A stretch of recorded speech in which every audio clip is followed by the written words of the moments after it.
السلام علیکم ورحمۃ اللہ وبرکاتہ. دا یو سوال بار بار کیږي په دې ورځو کې د قرباني ورځې دي او هغه بعضی حدیث ملګرو ته د اشکال پیښ شوی دی.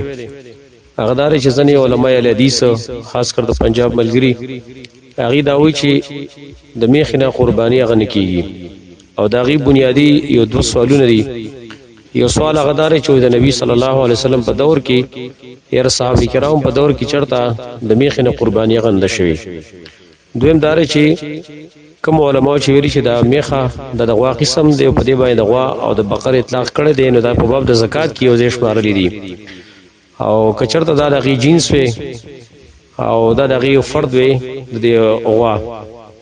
او د غوا اطلاق په دې باندې کېدلی شي. نو بیا په کار دا وا چې میخه چې کوم دی دا د غوینه مال کېدلی او هر چې غوا د بر سندل مال کېدلی. حال دار چې دا د یو بل مال کېږي نه. دا یو غټ اشکال چې ته پېښ شوی دی. دغه جواب هغه دا کو اول دا چې په دې مسله باندې اجماع دا د اهل لغت هم او دارنګ د فقها هم او اجماع چې کوم دی دا یو دلیل قطعی دی او ټول اطلاق دا کړی دی.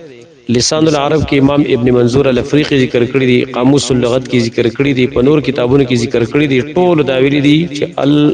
الجاموس نوع من البقر. دا په باب د زکات کې نه ویلي لغت ولا خو زکات باسته کوي. الجاموس نوع من البقر. جاموس چې کوم دی دا د غوا یو قسم دی. دیو جن په فارسی کې ته گاو میش ویل کېدل شي. گاو میش گای طرف ته د زیګره گاو میش به معرب کله شوی دی، عربی ته چاړه ولا شوی نه دی. الجاموس جوړ شوی دی.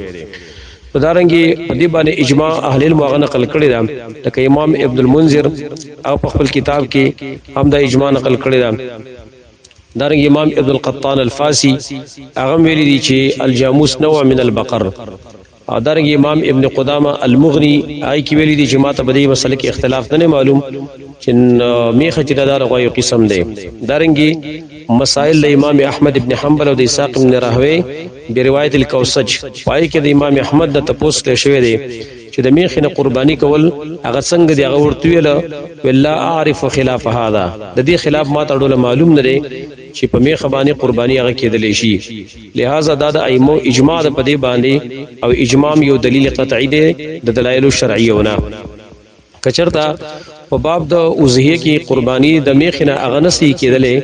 نبی ابو امام احمد ابن حنبل په دې کې اجماع نه نقل کوي. حال دار چې امام احمد ابن حنبل د اجماع مبارک ډېر سخت دی. هغه دومره پورې ویلي باندې د اجماع فقط کړه بچو چې د اجماع ډېر داوی کوي کنه دروغ وي اکثر او په خپل باندې غزل تر اجماع داوا کړی چې په دې کې ماته هیڅ اختلاف نه معلوم چې د میخ نه قرباني هغه کېدلی شي. بل خبره دغه د سوال هغه جواب چې د نبی صلی الله علیه وسلم په دور کې د میخ نه قرباني د شوی لدا په دی وجه چې دغه نوع حالت موجود نه و.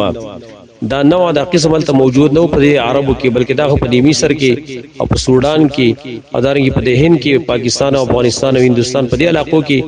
دا میخ موجوده نوع موجود دي. اوس د غوړ ډیر انواع دي، د بيزو ډیر انواع دي چې هغه موږ سری بدلی دي او موږ په قرباني نه دي کړی. دا خدا معنا نه شو چې دې قرباني دي جایز نشي او په هغه ټیم کې بدانوي په عربو کې دا نه ملاوي. دا مطلب خو نه دی چې دا جایز دی. لکه دا غیلن مثال مونږ دا ویو دا پارمی غواګانې شي. دا د نبی صلی الله علیه وسلم په دور کې وی چې د پارمی غواګانو نه خلکو سوزهیګانې کوي. غوا او ته ویل کېدلی شي د نبی صلی الله علیه وسلم په دور کې دا پارمی غواړو لسری بودونه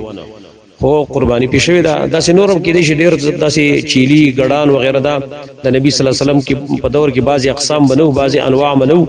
خو دای خدا مطلب نه چې بدی باندې قرباني کوي نه کیږي. بل خبره هغه دا چې د غوانه هر کله قرباني ثابت شو نو پای کې بیا دا تفصیل نشته لري چې کني پدې کې سره غوا تور غوا شنه غوا او وړا او غټه او خکرواله بخکرواله نو دا غرنګ هغه نسلونه چې کوم دي هغه مختلف قسمونه نسلونه دي. ډیر شی دي لکه امام نووي المجموع کې ذکر کړی دربانیه دا قسمونه دي. یو سره بو اشاره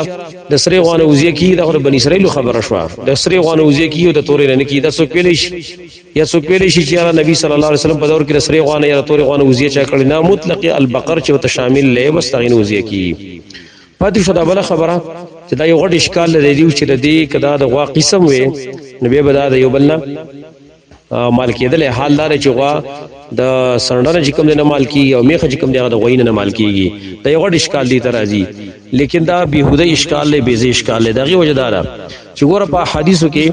په دې ګړو بيزو دواړو باندې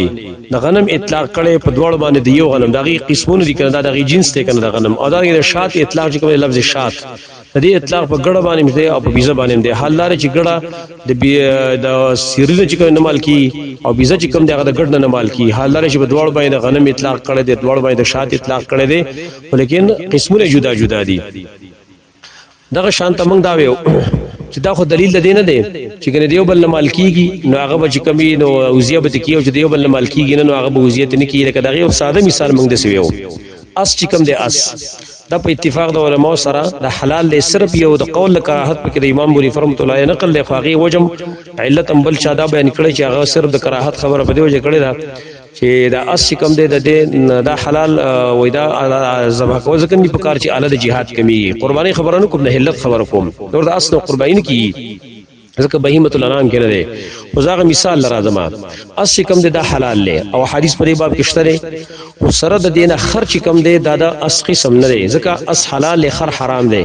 لیکن اس په کم دا د خر ناغه د مال کیږي په دې باندې لکه سوچ دیو کې خلک چې اس پندا د خر نه مال کیږي او کله چې خر په اس په باندې وخیږي او غین آت مال شي دا غینه قشر پیدا کیږي نو دا خو دلیل دی نه دی چې خر دی حلال شي د خر حلال دل کې دا صحیح دی ولی نفسي مال کېدل دا دلیل دا دینه دی چې کني وزیا به نه کی او یا به چې کوم دغه حلاليږي نه خرج کوم دی حرام دی خو په اس باندې هغه چې وخیږي قشر پیدا کیږي هغه بالکل او مال کېدل کی حالانکه دوړو جنس بالکل جدا دی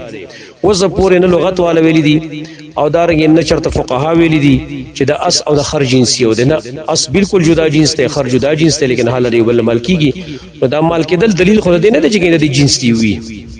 دا جنس چې کوم دی او چې مال کې دی نو جنس په جدا جدای به خو به پکاردار چې د مال کېدل خبره شي نو خرج کوم دی هغه د است جنس نه خلک وګرځي کنه حال لري چې خر د است جنس تاړو سری بده دی نه حال چې دغه مال کې په دې باندې خلک لږ سوچو کی دا خبره نه ده د مال کېدو خبره په دې باب کې هغه سری بده نشته په دې باندې سوچ کول پکار دی